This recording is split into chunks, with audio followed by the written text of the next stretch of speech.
Hello users, I am Shivani Jain and welcome back to our YouTube channel Financial Update। इस video में हम pan आधार inoperative के बारे में बात करेंगे। जिनका पैन आधार लिंक नहीं है और वो इनऑपरेटिव हो गया है, उसे कैसे ऑपरेटिव करना है और किसका पैन और आधार जो लिंक नहीं है और इनऑपरेटिव है उसे गवर्नमेंट अपने आप ऑपरेटिव कर देगी, उनके बारे में भी हम इस वीडियो में बात करेंगे। इसके लिए पहले हम incometax.government.in की साइट पर जाएंगे। यहाँ पर जाने के बाद क्विक लिंक्स में हम नो यूर असेसिंग ऑफिसर पर क्लिक करेंगे। इस पर क्लिक करने के बाद हमें यहाँ पर अपना पैन नंबर और मोबाइल नंबर डालना है। ये डालकर कंटिन्यू पर क्लिक करना है। कंटिन्यू पर क्लिक करके हमारे मोबाइल नंबर पर एक OTP आएगा। वो OTP डालकर हम पहले वेरीफाई करेंगे। वेरीफाई करने के बाद हमें ये सब डिटेल शो होगी। नो योर जुरिडिक्शनल असेसिंग ऑफिसर, इसमें हमें area code, AO type, range code, AO name, tax payer jurisdiction, building name और ईमेल ID, ये डिटेल्स हमें शो होगी। इस डिटेल्स के बाद हमें आगे क्या करना है, ये एक इनकम टैक्स इंडिया ने एक ट्वीट के ज़रिए हमें बताया है। 18 जुलाई 2023 को इनकम टैक्स इंडिया ने एक ट्वीट किया है। इस ट्वीट में उन्होंने लिखा है, dear tax payers, concerns have been raised by certain NRIs OCIs regarding their PANs becoming inoperative, although they are exempted from linking their PAN with Aadhaar. Further, PAN holders whose PAN have been rendered inoperative due to non-linking of PAN with Aadhaar have expressed concern over certain consequences of PAN becoming inoperative.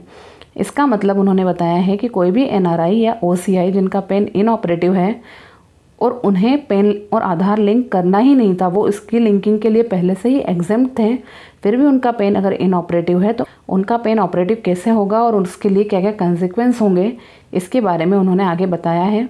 इसके लिए उन्होंने लिखा, in this context the following clarification may be noted. ITD has mapped the residential status of NRIs in case they have filed the ITR in any of the last 3 assessment year or they have intimated their residential status to the jurisdictional assessing officer JAO. The PANs have been rendered inoperative in case any one of the above mentioned criteria is not met. The NRIs whose PANs are inoperative are requested to intimate their residential status to their respective JAO along with supporting documents with a request to update their residential status in the PAN database. Details of JAO can be found at eportal.incometax.government.in। इसका मतलब कि अगर कोई NRI जिसने 3 साल तक अपना return file किसी भी साल अपना रिटर्न फाइल किया है और उनका रेसिडेंशियल स्टेटस जो JAO के पास था वही है और अगर उसे चेंज करना है तो उसे पैन के साथ सपोर्टिंग डॉक्यूमेंट्स देना पड़ेंगे। इसके बाद वह अपना पैन का जो रेसिडेंशियल स्टेटस है उसे अपडेट करा सकते हैं। इसके बाद सेकंड पॉइंट में बताया है कि the PAN of OCI foreign citizens who may have applied for PAN under residential status and have not corrected updated their residential status to the jurisdictional assessing officer और have not filed ITR in any of the last 3 assessment year have been rendered inoperative. The OCI's foreign citizens are requested to intimate their residential status to their respective JAO along with supporting documents with a request to update their residential status in the PAN database.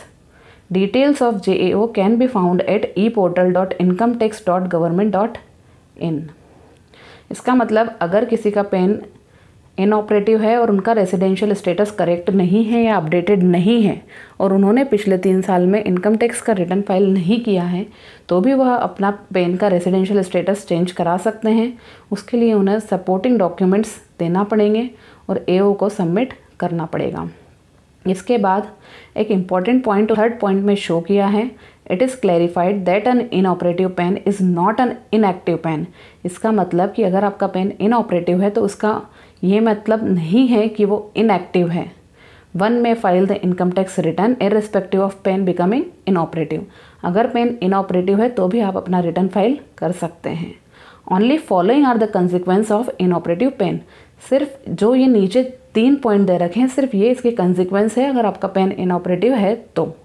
Pending refund and interest on such refund will not be issued to inoperative PANs. अगर आपका refund pending है या फिर उस पर कोई interest है तो वो आपको इशू नहीं होगा, वो आपको नहीं मिलेगा। TDS will be required to be deducted at higher rate for inoperative PANs in accordance with section 206 AA। आपका पेन हायर रेट से डिडक्ट किया जाएगा। और TCS will be required to be collected at a higher rate for inoperative PANs in according with section 206 CC। और TCS भी higher rate से collect किया जाएगा। होप करती हूँ कि मैं आपको अपडेट कर पाई हूँ और ये नई इन्फॉर्मेशन समझा पाई हूँ। अगर आपने इस वीडियो से कुछ नया सीखा है या आप कुछ अपडेटेड हुए हैं तो प्लीज़ इस वीडियो को लाइक करें और आगे ऐसी ही अपडेटेड और न्यू वीडियोस देखने के लिए हमारे चैनल फाइनेंशियल अपडेट को सब्सक्राइब करें।